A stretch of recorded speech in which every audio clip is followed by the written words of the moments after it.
அஸ்ஸலாமு அலைக்கும். Welcome to my channel. பசியாரலாம் வாங்க.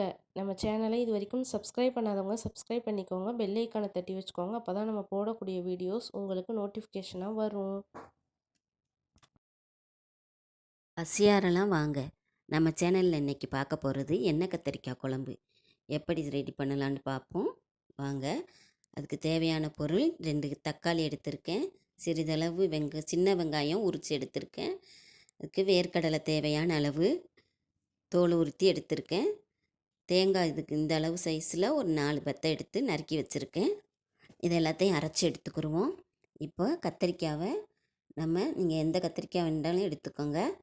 இந்த மாதிரி கட் பண்ணி க்ளீன் பண்ணி எடுத்துக்கிறோம். பூச்சி இல்லாமல் பார்த்துக்கோங்க. நல்லா ஃப்ரெஷ்ஷான கத்திரிக்காவாக பூச்சி இல்லாமல் இப்படி கட் பண்ணி கழுவி எடுத்துக்கோங்க. இப்போ மசாலாவை நம்ம அரைச்சிட்டோம்.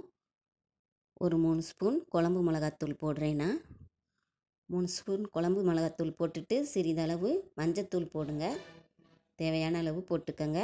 நீங்கள் மசாலாவில் நிறைய மஞ்சத்தூள் இருந்துச்சுன்னா தேவையில்லை, கொஞ்சம் கம்மியாக இருந்தால் கொஞ்சம் போட்டுக்கோங்க. மிளகாத்தூள் 1 ஸ்பூன் போடுறேன்னா நீங்கள் காரம் அதிகமாக வேணும்னா 2 ஸ்பூன் போட்டுக்கோங்க. நான் 1 ஸ்பூனு தான் போடுறேன். இப்போ இந்த அரைச்சி வச்ச மசாலாவையும் தக்காளி வெங்காயம் வேர்க்கடலை தேங்காய் எல்லாத்தையும் அரைச்சோம்ல அதையும் தேவையான அளவு இந்த மசாலா பெரட்டுற அளவுக்கு சேர்த்துக்கோங்க.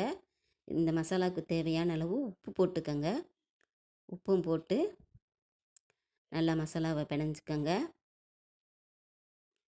மசாலாவை நல்லா கிளறி விட்டு நீங்கள் நம்ம கட் பண்ணி வச்சுருக்க கத்திரிக்காவை நல்லா தண்ணி இல்லாமல் எடுத்துக்கோங்க. உதறிட்டு தண்ணியோடு நீங்கள் மசாலா போட்டீங்கன்னா வடியும் மசாலா. அதனால தண்ணியை நல்லா உதறிட்டு எடுத்து இது மாதிரி கத்திரிக்காய்க்குள்ளே மசாலாவை வச்சுக்கோங்க. எந்த அளவுக்கு மசாலா கத்திரிக்காய்க்குள்ளே போகுதோ அந்த அளவுக்கு மசாலா வச்சுக்கோங்க. எல்லா கத்திரிக்காயும் இப்படி மசாலாவை தடவி ரெடி பண்ணி எடுத்துக்கோங்க. மிச்சம் இருக்கிற மசாலாவை கீழே போட்டுறாதீங்க. இந்த மசாலா நம்மளுக்கு குழம்புக்கு தேவை. எல்லா மசாலாவும் எல்லா கத்திரிக்காவுலேயும் போட்டுட்டு இப்படி ரெடி பண்ணி எடுத்துக்கோங்க. இப்போது நம்ம எல்லா மசாலாவும் போட்டுட்டோம் கத்திரிக்காவுக்கு. இப்போ நம்ம ஸ்டவ்வை பற்ற வச்சு மண்சட்டி அடுப்பில் வச்சுருக்கோம். அது நல்லா சூடாகட்டும். மண்சட்டி சூடாக கொஞ்சம் லேட்டாகும். நல்லெண்ணெய் ஊற்றுறேன் நான் தேவையான அளவு. நீங்கள் தேங்காய் எண்ணெய் வேண்டாலும் ஊற்றிக்கங்க. நல்லெண்ணெய் ஊற்றினாலும் நல்லா தான் இருக்கும் எண்ணெய் கத்திரிக்காய் குழம்புக்கு. இப்போ சிறிதளவு வெந்தயம் போடுறேன், நல்லா பொரியட்டும். வெந்தயம் பொரிஞ்சவுடனே பெருஞ்சோம்பு போடுங்க. பெருஞ்சோம்பு போட்டு ரெண்டும் பொரியட்டும். இப்போ நல்லா கழுவிட்டு கருவேப்பிலையை சிறிதளவு போடுங்க. கருவேப்பிலை நல்லா பொரிஞ்சு வந்ததும் நல்லா பொரிஞ்சவொடனே நம்ம மசாலா தடவி வச்சுருக்க எண்ணெய் கத்திரிக்காவை எண்ணெய்க்குள்ள எல்லா கத்திரிக்காயும் போட்டுருவோம். எல்லா கத்திரிக்காயும் போட்டு கிளறி விட்டுறாதீங்க. அப்படியே ஒரு மூடியை போட்டு ஒரு 5 நிமிஷம் வேக விடுங்க. நல்லா வேகட்டும். வேகும்போது கவனமாக இருங்க, மசாலா அடி பிடிச்சிடாம. ஒரு 5 நிமிஷம் வேகட்டும், பார்ப்போம். கத்திரிக்காவை பெரட்டும் போது கொஞ்சம் கவனமாக பெரட்டுங்க. நம்ம எல்லா காய்கறி தக்காளி வெங்காயம் வதக்குற மாதிரி நம்ம கரண்டியை போட்டு பெரட்டினோம்னா மசாலா வெளியே வந்துடும். அந்த கத்திரிக்காவுக்குள்ளே சப்புன்னு இருக்கும் மசாலா சாராமல்.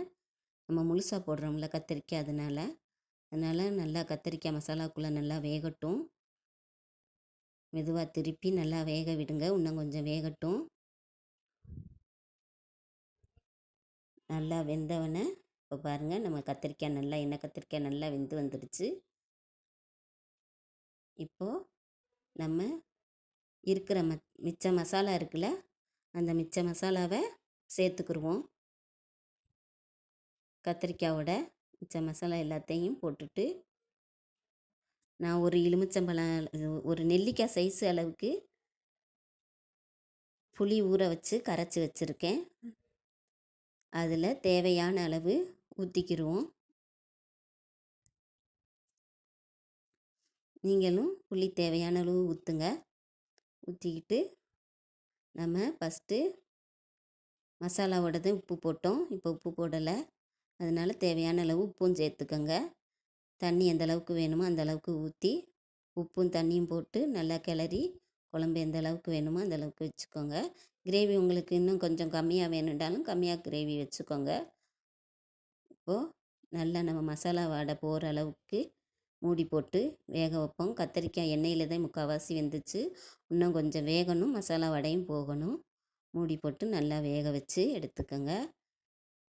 இப்போ நல்லா வெந்துருச்சு நம்ம எண்ணெய் கத்திரிக்காய் குழம்புல. கொஞ்சம் எண்ணெய் பிரிய விடுங்க. நல்லா எண்ணெய் பிரிஞ்சு கத்திரிக்காய் வெந்து நல்லா பக்குவமாக வந்துருச்சு. இப்போது நம்ம பொடிசா நறுக்கி வச்சுருக்க கொத்தமல்லியை தூவி விடுவோம். இப்போது நம்ம எண்ணெய் கத்திரிக்காய் குழம்பு ரெடி ஆயிடுச்சு. பாருங்கள், பசியாரலாம் வாங்க. நம்ம வீடியோ பிடிச்சிருந்தா லைக் பண்ணுங்கள், ஷேர் பண்ணுங்கள், கமெண்ட் பண்ணுங்கள். நம்ம சேனலை சப்ஸ்கிரைப் பண்ணுங்கள். தேங்க்ஸ் ஃபார் வாட்சிங்.